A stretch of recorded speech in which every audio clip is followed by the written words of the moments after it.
You know, it's funny how much people hate change. Like, mess with my coffee order, fine, whatever, but change the rules of my favorite sport. Hold on a minute. It's true. People get really passionate about tradition. Exactly. And that's what makes this whole USA fencing thing so interesting. They tried to shake things up, Hmm. and people were not shy about voicing their displeasure, to put Right. it mildly. Not shy at all. It's been quite the saga to follow, actually. Which is why we're doing a deep dive into it. We've got some great stuff to dig into, Hmm. particularly this, shall we say, spirited critique from a fencing coach who's clearly quite invested in the sport. Definitely invested. I think passionate is an understatement. Oh, yeah. This is a coach who bleeds fencing. For sure. So we're going to try to figure out what exactly USA Fencing was trying to do with these proposed Y8 rule changes, why our coach friend, among many others, was less than thrilled about them, and what this whole back and forth tells us about where youth fencing is headed. What do you think? Well, the interesting thing is USA Fencing doesn't usually rock the boat this hard. They're usually pretty cautious, especially when it comes to changes impacting the younger fencers. Yeah, it's not like them to just throw caution to the wind. Right. So for them to do a complete 180 like this after the backlash, it's pretty It's unprecedented. true, they really poked the bear, didn't they? Totally. Okay, so before we get into all the reactions, let's back up a bit and actually lay out what USA Fencing was proposing. What were these big changes they wanted to make? Right. So basically, they threw three curveballs at the Y8 category. And for anyone listening who's not super familiar with fencing, that's the 8 years old and under group. The youngest of the young. Exactly. So the first change was to reduce the maximum blade length allowed for these young fencers. Okay. And the thinking there was, The idea, I think, was to give those really young kids equipment that's a little easier for them to handle. Developmentally, it makes sense to a point. right, like an 8-year-old trying to wield a full-sized EB, that's got to be tough. Yeah, it can be a lot for them. And using a lighter, shorter blade could help them develop proper form and technique early on. Makes sense. So that was curveball number one. What was next on their list? Okay, so curveball number two was shortening the actual fencing strip itself for those Y8 bouts. Interesting. So instead of fencing on a full-length strip, the kids would be duking it out on a shorter strip. Pretty much. Again, I'm guessing the thinking was to make the playing field a little more manageable for smaller kids. Less ground to cover, literally. Exactly. So, okay, making things maybe a little less physically demanding for the littlest fencers seems reasonable on the surface, but Yeah, you can tell there's a butt coming. there's always a but. You know me too well. It's just that I'm getting this feeling that there's more to the story here. Am I right? You're picking up what we're putting down for sure. The real drama, the real controversy unfolded with USA Fencing's third proposed change. Hit me with it. What was curveball number three? Okay, so this is where they really stirred the pot. They wanted to get rid of direct elimination rounds for the Y8 category and switch to a two-pool format for competitions. Whoa. Okay, hold on a second. Now, that is a pretty big change, even for kids that young. Mm. I mean, usually you have pool play to seed the fencers, right? Exactly. You figure out the rankings based on how everyone does in their initial pool bouts. And then it's on to the really exciting part, those nail-biting, direct elimination rounds where it's win or go home. Exactly. But in this new format, everyone would just stay in their designated pool no matter what, wins, losses. It wouldn't matter for moving on to a different stage of the competition. Wow. So that's a pretty radical departure from how things are normally done, even at the youth level. Right. And this is where our coach friend throws down the gauntlet. I think you mean throws down the The glove. glove, yes, of course. You know what I mean. I do, I do. But yes, our fencing coach friend is definitely fired up about this. So what's their main point? Well, they basically ask this really pointed question. Why fix what isn't broken? Which seems to be the question on everyone's minds right now, honestly. Totally. But to really understand both sides of this whole debate, I mean, why USA Sensing thought these changes were necessary in the first place and why so many people are pushing back, we kind of have to take each of these proposed changes one at a time and really pick them apart. Let's do it. Like, what problem were they even trying to solve? Exactly. So let's start with the shorter blades. Okay, yeah. What about those blades? Our coach actually seems to think that it makes sense to a point, right? They do. Like, they get it. Yeah. Kids that young and a full-size blade. That tracks. Right. It makes sense developmentally, like we said. So what's the issue then? It's more about the logistical headaches it creates. So it's not about the concept itself, but about the practical side of things. Exactly. And the coach brings up a really good point about kids potentially needing Different blades for practice and competition? Oh, right, because they'd be practicing with a full-size blade to get used to it, but then they'd have to switch to a shorter, lighter one for competitions. Exactly. The coach actually uses this example, and it's so vivid, of a kid going from fencing with a number 5 blade in practice to a tiny number 2 blade during a competition. I mean, can you imagine? Just a huge adjustment. It really makes you wonder about the impact on muscle memory, on hand-eye coordination. Like, that's got to mess with your game, right? It has to. I mean, think about it. You're used to the weight and balance of one blade, and then suddenly you have to adapt to something completely different. Right. It's like practicing your tennis serve with a brick and then showing up to the match with a regular tennis ball. That's a great analogy. It just highlights how sometimes, even when the intention is good, the execution can miss the mark. For sure. And it seems like this is one of those cases where the heart might be in the right place, but But they tripped over the practicality of it all. exactly. And that brings us to arguably the most controversial change they were proposing, Wow. this whole two-pool system. Right, which is interesting because on the surface, it seems like the least radical of the three, you know? I know. When I first heard about it, I was like, okay, so they're just tweaking the competition format a bit, no big deal. Right. And it seems almost gentler in a way, right? Yeah, like everyone gets to fence more bouts.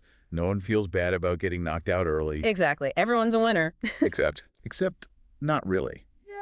Because as our coach friend so passionately points out, it kind of misses the point of competition, doesn't it? Yeah, like at its core. I mean, we're not talking about throwing these kids into some kind of cutthroat, win-at-all-cost environment. They're 8. Of course not. But learning how to deal with a tough loss, Yeah, how to come back from a setback, that's kind of important, right? absolutely. It's part of life. Exactly. And the coach even says, parents and coaches, we're all here to support these kids when they have those tough days. It's all part of the learning process. And I think that's a really important point. It's about building resilience, learning how to bounce back. Because let's be real, life is not always going to hand you a participation trophy. Exactly. And as much as we want to protect kids from disappointment, sometimes those disappointments are the things that teach us the most valuable lessons. So true. So by trying to make things, I don't know, nicer, with this two-pool system, are we actually doing these kids a disservice in the long run? That's the big question, isn't it? Are we teaching them that it's okay to just coast along, that there are no real consequences for not performing your best? And it's not like you want to create a high-pressure cooker for these 8-year-olds, but there's got to be some kind of balance. There does. You need those stakes. Because otherwise, what are they really learning? Right. And I think for some people, their gut reaction to this whole debate is, oh, come on, they're just kids. Let them have fun. But the thing is, kids aren't stupid. They can tell when the stakes aren't real. Exactly. And they're less likely to push themselves, to really rise to the occasion, And isn't that part of what we want for our kids? to see what they're capable of. Exactly. So are we saying that this whole two-pool system is a terrible idea? Yeah. That there's no merit to it whatsoever? Well, I think, like with most things, there are two sides to the coin. Some people might argue that it actually makes the sport more inclusive. Oh, interesting. How so? Well, some kids might be intimidated by that traditional elimination format. That's a really good point. Like the fear of losing right away might actually be a barrier to entry for some kids. Exactly. And for those kids, this two-pool system might feel less high pressure, less intimidating. Which could lead to more kids trying fencing and sticking with it. Precisely. So it's not as black and white as it might seem at first. Definitely not. It's more nuanced than that. There is a valid argument to be made on both sides. Which makes you wonder, why did USA Fencing present this so heavy-handedly? It's like they didn't even try to have a conversation about it. And that's where I think they really dropped the ball. They didn't do a good job explaining their reasoning, their thought process. And if they had just said, hey, we're trying to make Y8 fencing more accessible, and we think this two-pool system might be a way to do that, people might have been more receptive. Exactly. But instead, it just felt like this top-down decree, like, we're USA Fencing and we know best, so this is how it's going to be. Which never goes over well. Never. People want to feel like their voices are being heard, like they're part of the process. Especially when it's something they're passionate about. Right. And you can't get much more passionate than the fencing community. You're preaching to the choir here. So what happens next? Well, just when everyone's up in arms, ready to storm USA Fencing headquarters, they pull a complete 180. Yeah, the speed of that turnaround was pretty remarkable.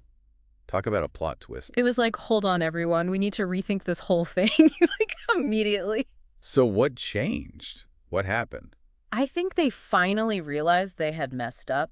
big time. Yeah. And to their credit, they basically admitted it, maybe not directly, but they owned up to the fact that they had really mishandled the whole thing. Which is a hard thing to do, to admit you were wrong, especially for a large organization like that. Totally. So they deserve some credit for that, at least. They didn't just dig in their heels and pretend like nothing was wrong. Exactly. They hit the pause button, took a step back, and said, okay, let's figure out a better way to do this. And that better way involves more committees. Right. Right. So they put everything on hold for now, and they're sending it all back to the tournament committee for further review. And they also decided to create a whole new committee specifically for coaches. Interesting. So they're trying to bring in more voices, more perspectives into the conversation. It seems that way. But is that enough? Like, have they actually learned their lesson? Or are they just kicking the can down the road? That's the million-dollar question, isn't it? I mean, only time will tell if they'll actually listen to the fencing community this time, or if this is just a way to buy themselves some time. Placate the masses, sweep it all under the rug. Exactly. But you know what I find really interesting about this whole thing? It's like we've stumbled into this much bigger conversation, this philosophical debate about what youth sports should even be about. Oh, totally. Like, are we raising athletes? Yeah. Or are we raising people? Right. And how do you find that balance? Because competition, even at 8 years old, it teaches you things you can't learn anywhere else, you know? Resilience, discipline, how to shake off a loss and come back stronger. Exactly. And I think what's frustrating for a lot of people, and our coach friend touches on this, is that it feels like USA Fencing was trying to sanitize the whole thing. Make it all rainbows and participation trophies. Right. Like, if we shield kids from ever experiencing disappointment, how are they going to learn how to deal with it when they're older? It's like we talked about before, those tough moments, those setbacks, those are the things that shape you. They really are. But on the flip side, you don't want to create this environment where these kids feel like they have to win at all costs. Oh, for sure not. Yeah. That's the other extreme, and it can be just as damaging. It's such a fine line. It really is. And unfortunately, I think this whole thing was handled so badly that USA Fencing ended up alienating the very people they were trying to protect. The kids, the parents, the coaches. Exactly. And instead of fostering a sense of community, a sense of shared purpose, it just created all this division and distrust. Which is a shame, because you know what? What? This could have been such a great opportunity To do what? to actually have a real conversation about all of this. About how we can make youth sports the best they can be. About how we can balance competition and character development. About how we can create an environment where everyone feels supported and challenged. I know, right? Imagine if USA Fencing had just come to the table and said, hey, we've been hearing some concerns about Y8 fencing. We want to make sure it's accessible and developmentally appropriate, but we also want to preserve the integrity of the sport. So let's talk. What are your thoughts? What are your ideas? I know. Wouldn't that have been amazing? Right. Instead of this whole debacle. So here we are. Rule changes on hold, committees being formed, Yep. and a whole lot of uncertainty about what the future holds for these young fencers. It's true. But if there's one thing I'm certain of, it's that the fencing community is passionate. That's for sure. Yeah. They definitely let their voices be heard. And I think that's a good thing, because it shows that they care about the future of the sport. They want to get it right. Exactly. Yeah. And hopefully this whole experience, as messy as it's been, will ultimately lead to positive change. To a more inclusive, more supportive, and maybe even a more thoughtful approach to youth sports. That's the goal, isn't it? It is. So, to our listeners, we want to hear from you. Have you encountered similar debates in your own lives? Whether it's about a rule change in your favorite sport, or something going on at your kid's school, or even just a disagreement within your own family.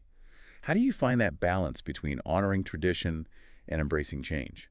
It's a question we all grapple with in all aspects of our lives. So let's keep the conversation going. Head over to our website, find us on social media, and share your thoughts. And until next time, thanks for joining us for this deep dive.